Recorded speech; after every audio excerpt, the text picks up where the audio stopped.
اس سے پہلے یہ بات بیان کی گئی کہ زمانے جاہلیت میں عرب شریف کا دستور بڑا عجیب تھا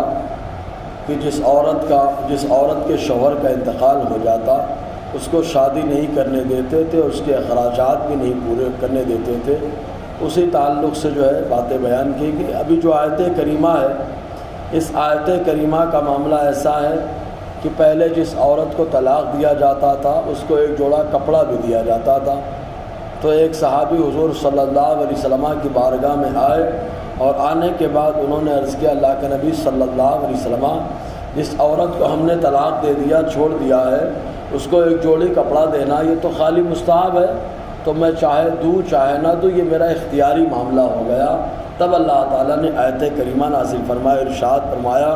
وَلِلْمُطَلَّقَاتِ مَتَاعٌ بِالْمَعْرُوفِ حَقًّا عَلَى الْمُتَّقِينَ، طلاق شدہ عورتوں کے لیے جوڑا دینا بھلائی کے ساتھ متقیوں پر حق بنتا ہے۔ یہاں پہ اللہ تبارک و تعالیٰ نے جو بیان فرمایا کہ طلاق شدہ عورت سے عام طور سے آدمی نفرت کرنے لگتا ہے تو اس کو کچھ دیتا ویتا نہیں ہے، لیکن ایک جوڑا کپڑا دینا یہ اسلام بتاتا ہے، اور آقا علیہ السلام نے اس کی تعلیم بھی عطا فرمائی، قرآن میں صراحتاً موجود۔ تو اللہ تعالیٰ فرماتا ہے طلاق شدہ عورتوں کے لیے ایک جوڑا کپڑا بھلائی کے ساتھ دینا متقیوں پر حق بنتا ہے۔ اب طلاق شدہ عورتیں کئی طریقے کی ہوتی ہیں، ایک وہ جس کو طلاق رجائی دے دی گئی ہو، طلاق رجائی ایک یا دو ہیں، اور عورت جب تک عدت میں ہوتی ہے تب تک تو شوہر اس سے رجوع کر سکتا ہے، رجعت کر سکتا ہے، واپس لے سکتا ہے، لیکن اگر عدت گزر گئی جو 3 حیض ہے، اور یا جس عورت کو حیض نہ آتا ہو تو اس عورت کے لیے 3 مہینہ ہے، 3 مہینہ مکمل ہونے کے بعد اب وہ عورت بائنہ ہو جاتی ہے، اور بائنہ عورت سے شادی بھی کرنی پڑتی ہے شوہر کو واپس لینے کے لیے۔ عدت کے اندر واپس لیا تو نکاح کرنے کی ضرورت نہیں، عدت کے بعد واپس لیا تو نکاح کرے گا، نکاح جدید، وہاں حلالہ نہیں ہوتا۔ لیکن اگر طلاق مغلظہ دیا ہے جس میں 3 طلاق مکمل واقع ہوتی ہے تو وہ طلاق مغلظہ کہلاتی ہے۔ طلاق مغلظہ میں شوہر اگر واپس لینا چاہے تو پہلے عورت کو عدت گزارنی ہے، عدت گزارنے کے بعد دوسرے شوہر سے نکاح کرنا ہے، اور دوسرا شوہر اس نیت سے نکاح کرے کہ میں اس کے ساتھ زندگی گزاروں گا، پھر کوئی وجہ ہو جائے وہ طلاق دے دے یا اس کا انتقال ہو جائے، پھر عورت عدت گزار کر پہلے شوہر سے شادی کر سکتی ہے۔ تو اللہ تعالیٰ فرماتا ہے طلاق شدہ عورتوں کے لیے متاعن جوڑا ہے۔ کئی مقامات پر جوڑے دیے جاتے ہیں، ان میں سے ایک مقام طلاق کا مقام ہے بالمعروف۔ معروف کا لفظ بتا رہا ہے بھلائی کے ساتھ، یعنی ایک دم 3rd کلاس کا کپڑا بھی نہیں دیا جائے گا،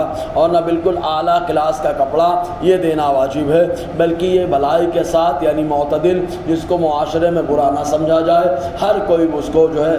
برا نہ تصور کرے اور نہ کوئی اس کو بہت اعلیٰ خیال کرے، معتدل درجے کا، متوسط درجے کا کپڑا ہونا چاہیے۔ حقاً علی المتقین، یہ متقیوں پر حق بنتا ہے کہ متقی آدمی ہر حال میں شریعت پر عمل کرتا ہے۔ اور متقی کس کو کہا جاتا ہے؟ ہمارے یہاں کی کسوٹی تو بڑی عجیب و غریب ہے، لیکن شریعت کی کسوٹی یہ ہے کہ جو آدمی 7 کاموں سے بچتا ہے اس کو متقی پرہیزگار کہا جاتا ہے۔ نمبر 1 کفر سے بچتا ہو، نمبر 2 شرک سے بچتا ہو، نمبر 3 گناہ کبیرہ سے بچتا ہو، نمبر 4 گناہ صغیرہ سے بچتا ہو، نمبر 5 شہوات سے بچتا ہو، نمبر 6 شبہات سے بچتا ہو، جہاں شبہ ہو جائے حلال ہے یا حرام ہے وہاں پر اس کو چھوڑ دیتا ہو۔ جیسے مثال کے طور پر اس کی صورت، آدمی میں اختلاف ہوا مائک پہ نماز پڑھے نہ پڑھے تو شبہ ہو گیا تو چھوڑ دینے والا یہ متقی پرہیزگار ہے۔ اور لغزشات سے بچنا، یہ بھی 7 چیزوں سے جب آدمی بچتا ہے تب جا کر کے متقی پرہیزگار ہوتا ہے۔ اور جہاں بندہ متقی پرہیزگار ہوتا ہے تو اللہ تعالیٰ کا کرم ہوتا ہے، کبھی کبھی اللہ تبارک و تعالیٰ اسے ولایت کا منصب بھی عطا فرماتا ہے۔ اسی لیے قرآن میں آیا ان اولیاء الا المتقون، اللہ کے ولی صرف متقی پرہیزگار ہوتے ہیں، یعنی ہر ولی تو متقی پرہیزگار ہوتے ہیں لیکن ہر متقی پرہیزگار کا ولی ہونا ضروری نہیں ہے، کبھی کبھی اللہ تبارک و تعالیٰ نواز دیتا ہے۔ بہرکیف اللہ تعالیٰ آگے فرماتا ہے کذالک یبین اللہ لکم آیاتی لعلکم تعقلون، یوں ہی بیان فرماتا ہے اللہ تعالیٰ تمہارے لیے اپنی نشانیوں کو،